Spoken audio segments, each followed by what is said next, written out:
So our next speaker is David Ogoru.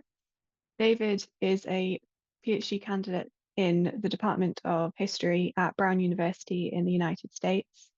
His research is primarily around the environmental history of Nigeria and West Africa.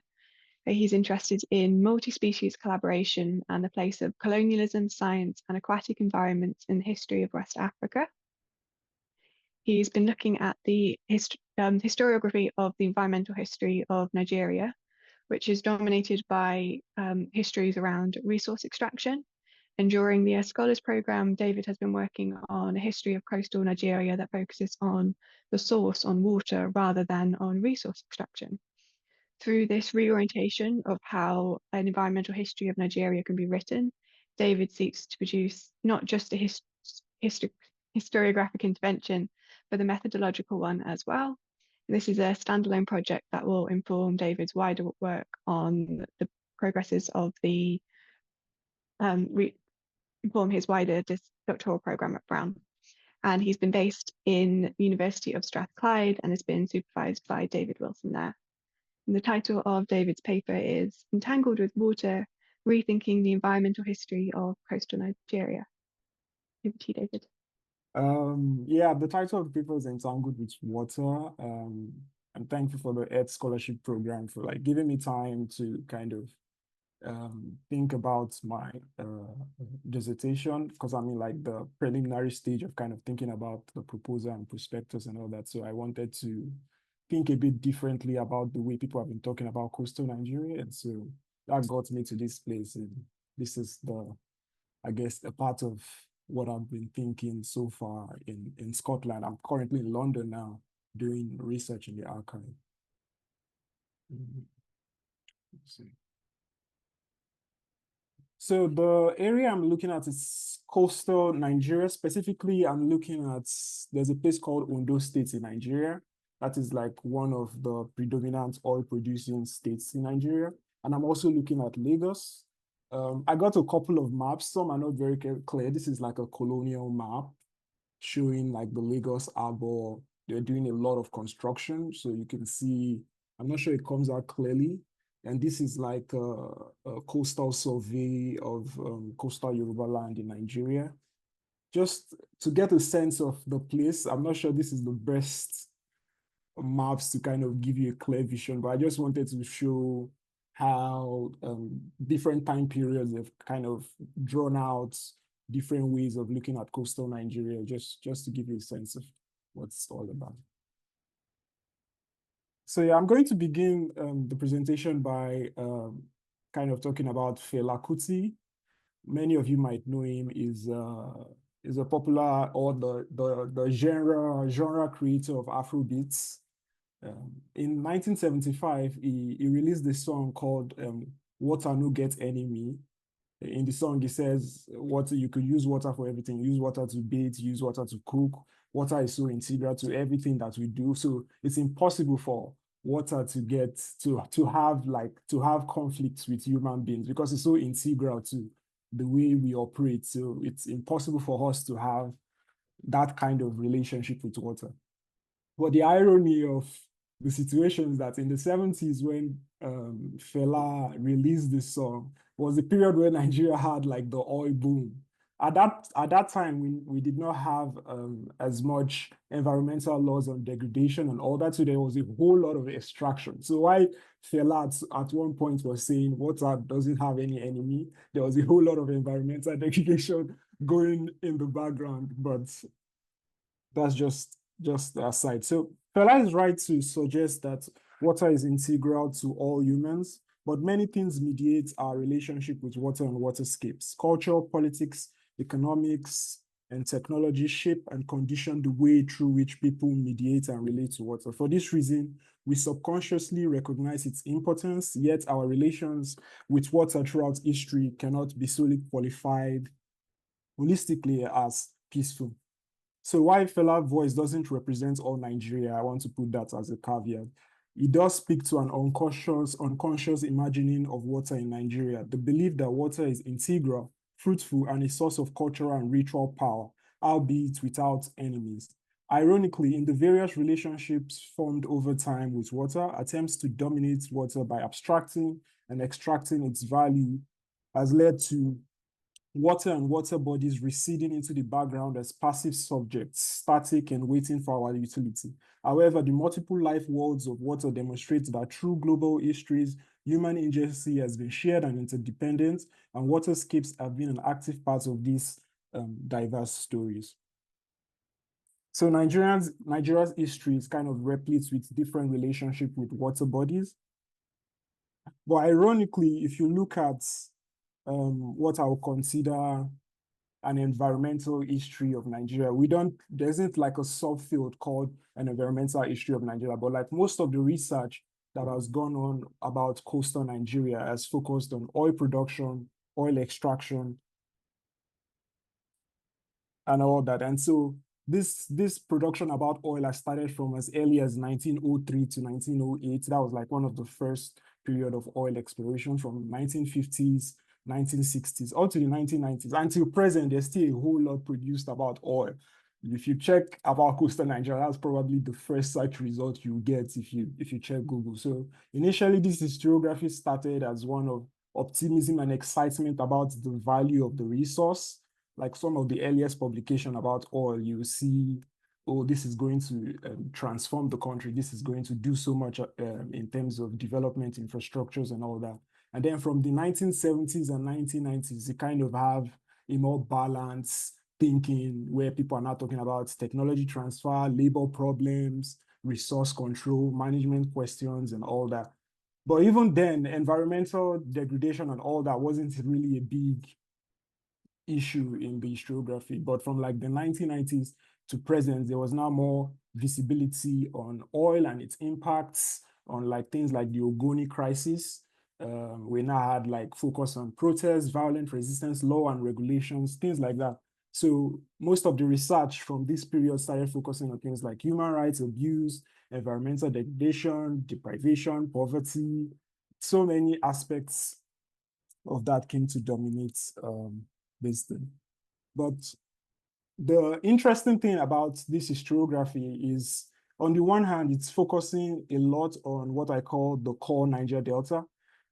Much of what has been written about coastal Nigeria and oil has focused mainly on Bayelsa, Delta, and River states, and very little on Western Niger Delta, where we have like Ondo states and all that. So this presentation is kind of focusing on coastal Yoruba land, so parts of that Western Niger Delta that hasn't gotten much attention, and parts of Lagos State. So for many people who have kind of followed me or followed my work through the Earth Scholarship and all the stuff we've done, you'll find the one constant thing I keep saying is like, there's just so much on oil. Like, what else can we kind of talk about when we are thinking about coastal regions? I always feel like each time I'm trying to look at the environmental issue or think about the coast, oil just seems to take almost everything. So it kind of creates this vision, especially most recent research. It creates this vision of the coast that kind of exemplifies a politics of death rather than life, kind of a zone of sacrifice where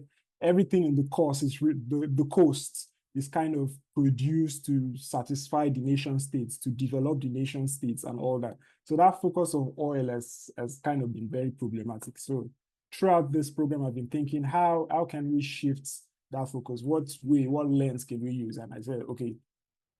And I started thinking about water. And water was one of the ways I felt I could kind of rethink the environmental history of this place. So how do we rethink the environmental history of Costa Rica? So one option is to write through water. But this isn't necessarily a novel intervention. You might have seen a number of pieces. I think water and fluid methodologies have become the norm. Some of the presentations we've seen earlier kind of talked about ocean, embodied knowledge, and things like that.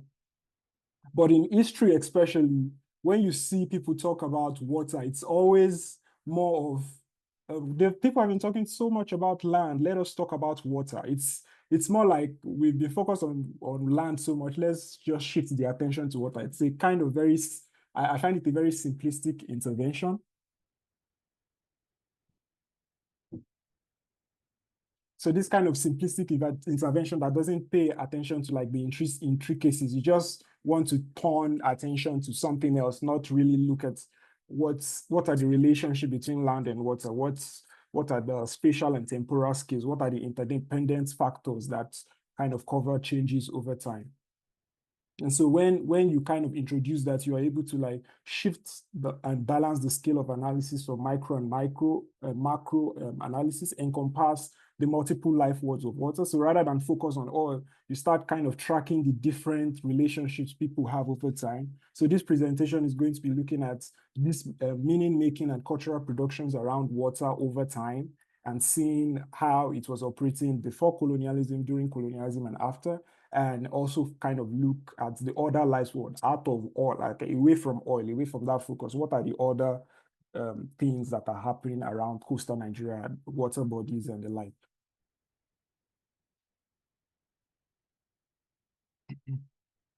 So many coastal communities have developed different ways of knowing and meaning making around water bodies.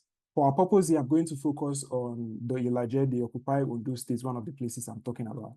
One of the ways they think about the ocean, they see the ocean as a symbol of wealth. They see the ocean as like the source of good health, the source of money, the source of, it gives ritual meaning in the things that they do, like the ocean is very integral to ritual and cultural production. So meaning there's a lot of meaning making that kind of conceives the ocean as a wealthy place. And so to maintain that source of wealth, you have to have respectful and very mindful relationship with ocean.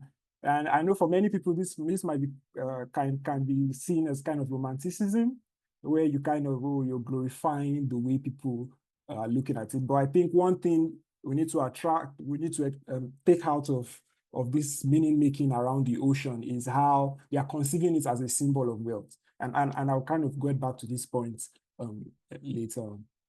So this is like one folklore around ocean that sees the ocean as like the awe-inspiring one, the one that gives wealth, the one that makes us well-fed and things like that. So let's move now to water in colonial Nigeria. So before, I kind of talked about meaning making in pre-colonial Nigeria and even early colonial history. So meaning making wasn't strictly the preserve of one group of people. Different groups had different relationships. So coastal groups like the one I mentioned, the Ilaje, formed this meaning of the ocean. Other groups also had their own specific way of knowing around water. So in colonial Nigeria, we find this epistemic shift in who controlled and who defined what water means for people.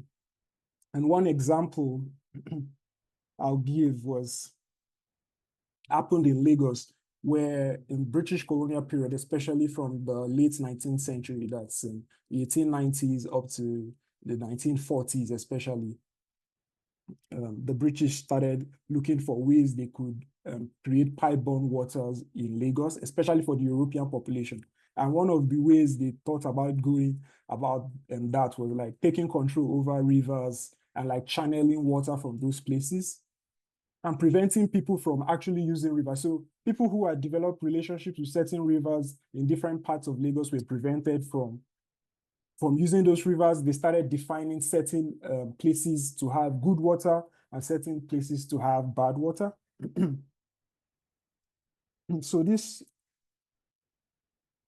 So while water kind of met the material expectation of the colonial states, it kind of also gave them the monopoly over how to define what water means for people, both for the states and for the people. So even though people are still producing what water means, the power of the colonial states to kind of enforce meaning and enforce how water can be perceived change a whole lot of that. So water transformed from just being a symbol of wealth, it became like a commodity. They started selling pipe-borne water, and people could buy water, something that wasn't common at the time.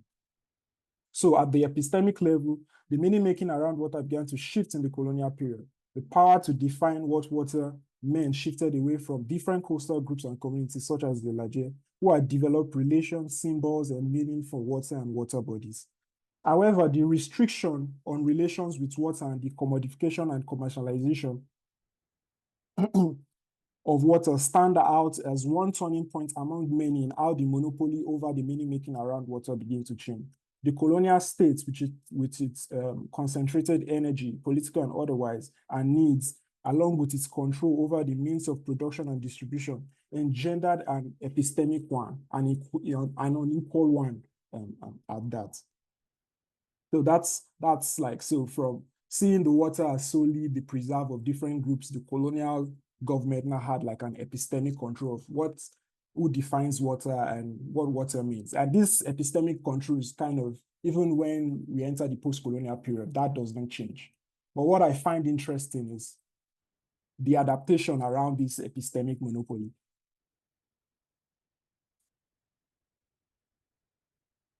So this is, in the post-colonial period, like I've mentioned, oil has become so prominent. If you look at coastal Nigeria, you find these are different oil blocks and all that. So for the states, this is how the coast is kind of defined. It's defined as, oh, what is valuable, which area is producing oil, which area can we prospect for oil and things like that. But this monopoly over the meaning of coastal waters hasn't been like without any response. So people on the coast haven't been passive to this monopoly. So local epistems are evolving to accommodate themselves to the logic of capitalist extractivism. The meaning making of communities around their land and environments have shifted in response to and in adaptation to the state's monopoly. The Ilaje, for example, that I mentioned, that sees the ocean as a symbol of wealth, now consider crude oil deposits as predestined and made possible by Malukun, like the picture of the man-fish body I showed. That's like the owner of the ocean, Malukun, a god of sorts. So the ocean where was initially, okay, symbol of wealth that we should have mindful relationship, because of the monopoly in how oil is defined, many of those coastal groups now are kind of agreed with that sense of what oil means, but are not seeing it as the wealth coming from oil is like our predestined, because this ocean is the place that gives us wealth. So the Ilaje, for example, consider the presence of crude oil deposits as predestined and made possible by Malukun. According to Adumbi, this meaning making is derived largely from a rich ritual production, which enables a particular narrative that privileges an imagined homeland rich in natural resources. This imaginary homeland also possesses certain characteristics central to performing ritual forms. These ritual forms project the Ilaje as traditional, divine, and chosen by the creator as earthly inheritors of wealth through invoking ancestral heritage. These narratives reproduce Ugbo as the both traditional and modern subject through the hybridization of Christian beliefs and ritual practices in ways that legitimize ownership of land and natural resources. So this meets meaning making that kind of evolve around oil has now become foundational in the way they protest and like resistance against oil companies operate. So they are not seeing it more as their wealth. They are using cultural production from the past as a tool to respond to oil and co-opt the meaning that the monopoly of the state in defining the meaning of waters and the ocean to kind of resist extraction. I'm not sure if I passed that across very clear, but I want to quickly just go. I think I'm out of. I quickly just go around. So beyond oil, I've kind of shifted the way we are thinking, just focusing on degradation and see how things are shifting between oil companies, people on the floor, and how meaning making is changing over time. It has not just been static, and not just because of oil, but because of the epistemic shifts and all that. So other life worlds that kind of build around coastal communities, you find like sand dredging, you find boreholes, people digging private boreholes. You find a whole lot of, away from state actors and multinational actors, you find people actually having very increasing impact on the way they relate with oil to kind of extract from it, and relate with water, extract from it rather than this focus on just multinational companies are the one changing and affecting the waters around them. We find people are also changing and affecting both the subterranean worlds and the coastal waters. I think I'm going to skip this a bit. So in focusing on oil, I believe that there are certain silences that have kind of emerged in the literature, and that those kind of silences kind of blind us to taking a holistic picture about different relationships formed with water over time. And as an historian, we always love to look at the past and see that change in meaning making over time. And I feel in using water as a new lens to kind of think about those things, we can kind of reorient the environmental issues we tell about coastal Nigeria. Thank you.